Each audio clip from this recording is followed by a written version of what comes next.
everyone, welcome you all in Learn to Teach with Dr. Minoji Shrivastava. Hope you all are fine and safe and using your time in good things. Student, आज मैं जिस topic पे आप लोगों से बात करने वाली हूँ वो है topic discovery method of teaching, यानी कि टीचिंग में हम कैसे डिस्कवरी मेथड का यूज करते हुए अपनी टीचिंग को बेहतर बना सकते हैं। तो ये हम जानेंगे और क्या क्या तरीके हैं डिस्कवरी मेथड को इंट्रोड्यूस करने के, उसके बारे में आज की वीडियो में हम बात करने वाले हैं। तो सबसे पहले स्टूडेंट हम ये जान लेते हैं what is exactly discovery method, यानी कि डिस्कवरी मेथड एग्जैक्टली होता क्या है। तो फर्स्ट जो है डिस्कवरी मेथड, जैसे कि इसके नाम से ही हमें समझ में आ रहा है, किसी चीज को फाइंड आउट करना, किसी चीज को नए तरीके से खोजना। तो ये सबसे पहले इंट्रोड्यूस हुआ था साइंस सब्जेक्ट में। The first use in teaching learning of science subject, सबसे पहले जो इस मेथड का यूज किया गया था वो साइंस सब्जेक्ट के लिए किया गया था, जिसको ह्यूरिस्टिक मेथड के नाम से इंट्रोड्यूस किया गया। और इसको इंट्रोड्यूस करने वाले जो थे प्रोफेसर, उनका नाम था H.E. आर्मस्ट्रॉन्ग। ह्यूरिस्टिक जो मीनिंग होता है ये ग्रीक वर्ड है और इसका जो अर्थ होता है वो होता है टू डिस्कवर और टू फाइंड आउट। किसी चीज को नए खोजना, किसी चीज के बारे में जानकारी इकट्ठा करना, उसे हम ह्यूरिस्टिक मेथड कहते हैं। डिस्कवरी मेथड की मीनिंग को समझने के बाद अब हम बात कर लेते हैं व्हाट इज डिस्कवरी मेथड। हमने ये तो समझ लिया कि जो उसका अर्थ है शाब्दिक वो होता है to find out, to discover something, और इसको ह्यूरिस्टिक मेथड के नाम से भी हम ज्यादातर प्रयोग करते हैं। बट एग्जैक्टली है क्या, क्यों हमें इसे डिस्कवरी के नाम से हम संबोधित करते हैं? तो engaging the learner to knowing about the fact, हम किसको एंगेज करते हैं? लर्नर को।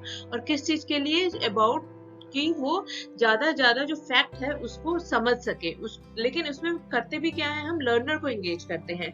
टीचर का यहाँ पे इनपुट आउटपुट कम होता है और लर्नर को हम कहीं ना कहीं ज्यादा एक्टिव बनाते हैं। Solution of problem with their own independent effort, कोई भी प्रॉब्लम है उसका सॉल्यूशन निकालता है, लेकिन कौन निकालता है? स्टूडेंट निकालते हैं with their own independent effort. बच्चे खुद से इंडिविजुअली, टीम में इंडिपेंडेंटली एफर्ट करते हैं और कोई भी प्रॉब्लम है उसका सॉल्यूशन तक पहुंचते हैं। Instant of being told about them by the teacher, teacher के द्वारा सॉल्यूशन देने के अतिरिक्त ये कहीं ना कहीं बच्चे खुद से उस चीज को एफर्ट के थ्रू उसका सॉल्यूशन निकालने की कोशिश करते हैं। इसीलिए इसमें एंगेजिंग ऑफ लर्नर ज्यादा सपोर्टिव होती है और कहीं ना कहीं वही उनकी एक एक्सरसाइज बनती है जो उनको नई चीजें जानने की तरफ एक तरीके से बढ़ाती है। स्टूडेंट्स, अब हम बात कर लेते हैं कि हम टीचिंग में कैसे डिस्कवरी मेथड को यूज कर सकते हैं। हमें क्या तरीके या कौन से स्टेप्स फॉलो करने चाहिए if you are using discovery method in our teaching. तो सबसे पहले यहाँ पे बताया गया है मेक देयर इंडिपेंडेंट एफर्ट, बच्चों को इंडिपेंडेंटली आप छोड़ो, उनको हर चीज में आप सजेशन मत दो, आप अपनी राय मत दो, उनको अपना दिमाग लगाने दो, अपनी तरफ से करके सीखने दो।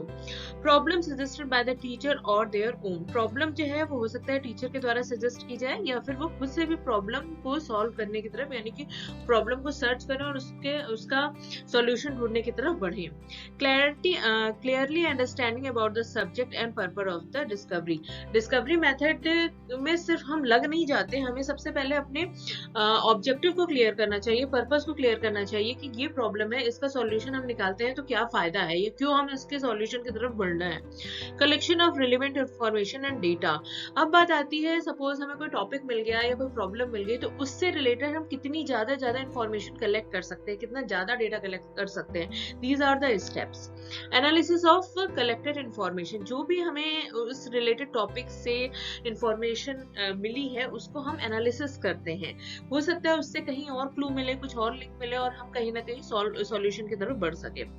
फॉर्मुलेशन ऑफ प्रोबेबल हाइपोथेसिस, जो प्रोबेबल हाइपोथेसिस बनी है, जो हमने परिकल्पना बना रखी है, उसको हम फॉर्म करते हैं, यानी कि अपनी प्रॉब्लम को सॉल्व करने के लिए परिकल्पना का निर्माण करते हैं और उसको हम कहीं ना कहीं नेक्स्ट स्टेप में ले चलते हैं। टेस्टिंग ऑफ फॉर्मुलेटेड हाइपोथेसिस, ये जो हाइपोथेसिस परिकल्पना बनी है अब हम इसको टेस्ट करके देखते हैं। देन उसके बाद हम कहीं ना कहीं एस्टेब्लिशमेंट ऑफ कंक्लूजन पे जाते हैं। जो चीजें हमने फाइंड आउट की है उसके आधार पे एक हम निर्णय पे पहुंचते हैं कि यस, और ये जो निर्णय होता है ये कहीं ना कहीं स्टूडेंट का खुद का एफर्ट होता है, खुद का एक तरीके से ब्रेन लगता है और खुद से उस सॉल्यूशन की तरफ वो बढ़ते हैं। स्टूडेंट्स, डिस्कवरी मेथड के समझने के बाद अब हम इसकी मेरिट्स पे क्विकली बात कर लेते हैं। व्हाई इट इज इम्पोर्टेंट, क्यों हमें यूज करना चाहिए। तो यहाँ पे बताया जा रहा है कि जो डिस्कवरी मेथड है, it will develop a heuristic attitude in student. जो बच्चे होते हैं उनमें ह्यूरिस्टिक या खोज की अभिवृत्ति को डेवलप करती है, उनको एक्टिव और इंडिपेंडेंट बनाती है, और बच्चा जो है वो टीचिंग लर्निंग प्रोसेस का सेंटर बनता है if you are using discovery method. और इसमें हम मेमोराइजेशन की तरफ नहीं बढ़ते हैं बच्चे, बल्कि एक्सपेरिमेंट की तरफ बढ़ते हैं। ये कंस्ट्रक्टिव और पर्पसफुल टीचिंग लर्निंग मेथड है। Close link between teacher and student, क्योंकि बच्चा करके सीखता है, ऑल्दो टीचर्स का सुपरविजन रहता है तो एक लिंक उनमें अच्छा बनता है। प्रॉपर मेंटल डेवलपमेंट, बच्चा अपने मानसिक रूप से पूर्ण रूप से उसका विकास होता है। डिस्कवरी मेथड की खूबियों के जानने के बाद स्टूडेंट, इसमें कुछ डीमेरिट्स भी हैं, यानी कि कमियां भी हैं जो कि हमें रियल लाइफ में, प्रैक्टिकल लाइफ में देखने को मिलती हैं। पहली जो चीज है वो है कि बच्चे कभी कभी बहुत ही ज्यादा फ्रस्ट्रेटेड हो जाते हैं। वो कर करके हार जाते हैं, और उन्हें जब सॉल्यूशन नहीं मिलता है तो वो चीजें छोड़ देते हैं। तो कहीं ना कहीं जो इंटरेस्ट है वो इंटरेस्ट से दूर होना भी शुरू हो जाते हैं sometime. Expected too much from the teacher, और टीचर से एक्सपेक्टेशन बहुत ज्यादा लगाई जाती है इस मेथड में कि वो ईच एंड एवरी पर्सपेक्टिव में बच्चों को सपोर्ट करेंगे, उनको इनकरेज करेंगे, मोटिवेट करेंगे। तो कहीं ना कहीं टीचर का काम काफी बढ़ जाता है। Big challenges and difficult task, her class में हर बच्चे को डिस्कवरी मेथड के थ्रू कोई भी टॉपिक को इंट्रोड्यूस करना, उसको पढ़ाना या समझाना अपने आप में एक बहुत बड़ा चैलेंज है।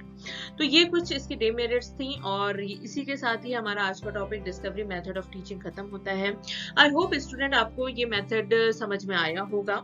चलिए, तब तक आप अपना ख्याल रखिए, फैमिली वालों का ख्याल रखिए। मिलते हैं अपनी नेक्स्ट वीडियो में। Till then, take care and bye.